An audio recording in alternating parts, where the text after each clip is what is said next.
Hey y'all, back again with my October Bible recap. You guys, I made it to day 300, I think 2 days ago, and I can't even believe we only have 65 days left in this year, and that I'm going to be done with my Bible plan of reading the entire Bible within 1 year.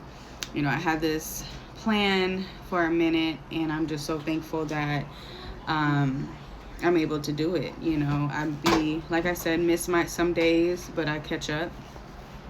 And so the ones that I read from September 30th to right now, which is October 30th, the day before Halloween.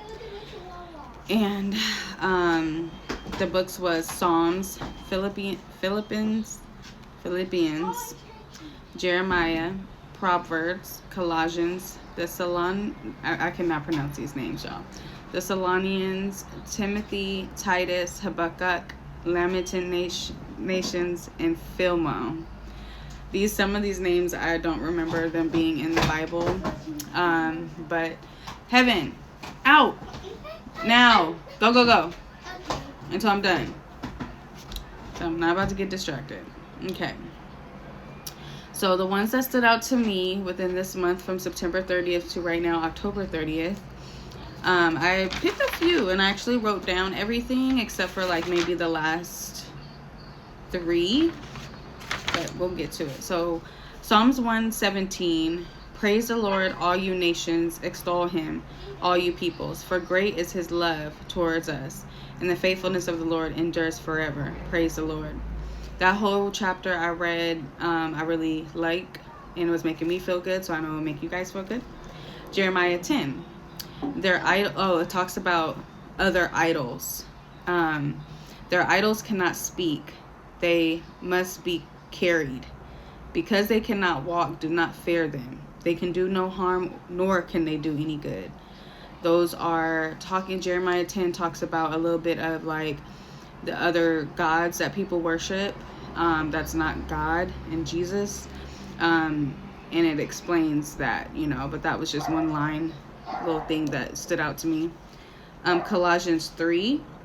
This one's more about wives submitting to their husbands. I'm a wife, so I like reading about things like that.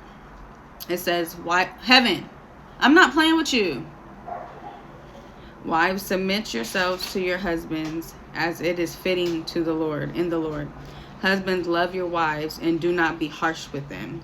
So that's one thing I like, because I know back in the day, people would be like, oh, in the Bible it says this.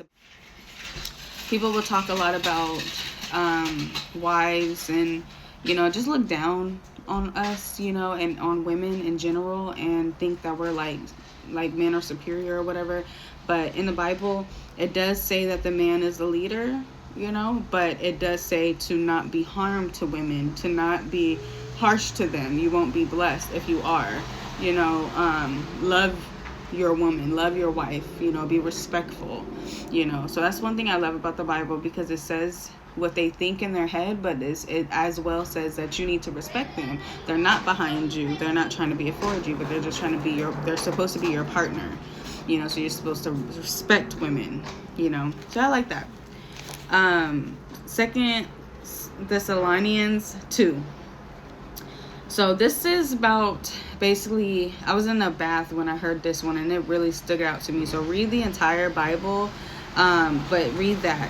This 2 Thessalonians 2, Thessa Lonians.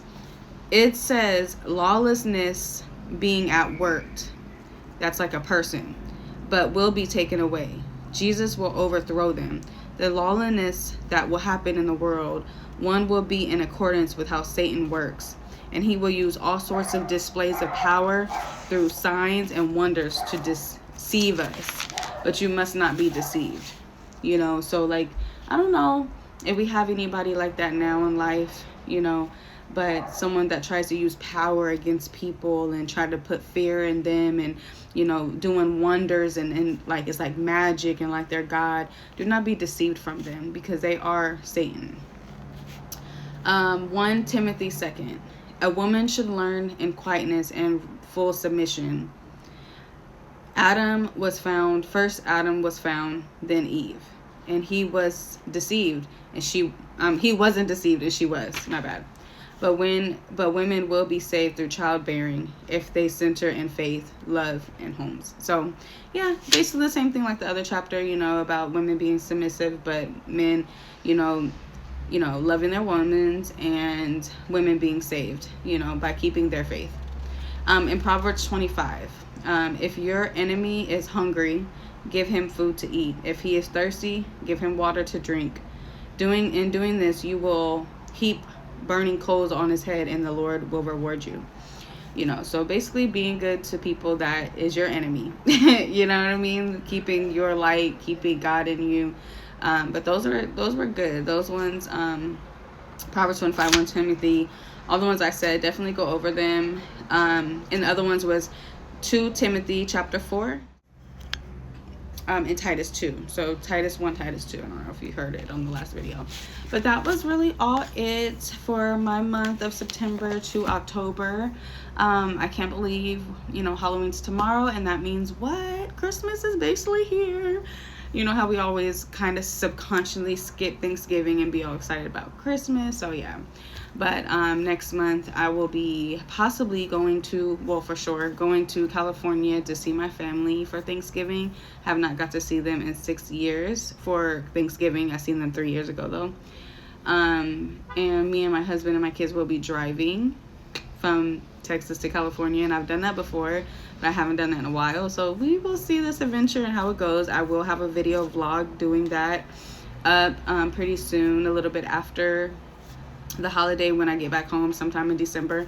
So I most likely will be doing my Bible recap in California. The next time you see me, I will be in California doing my Bible recap, probably on my aunt's balcony, having a non-alcohol sip of wine. So yeah, I look forward to that. See y'all in California.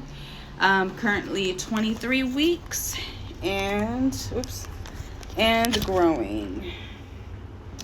We're about to go to the kids' trunk and treat, and Heaven's trunk and treat. And yeah, everybody have a wonderful month. Be safe. Keep God first. Pray. And read your word. Read your word.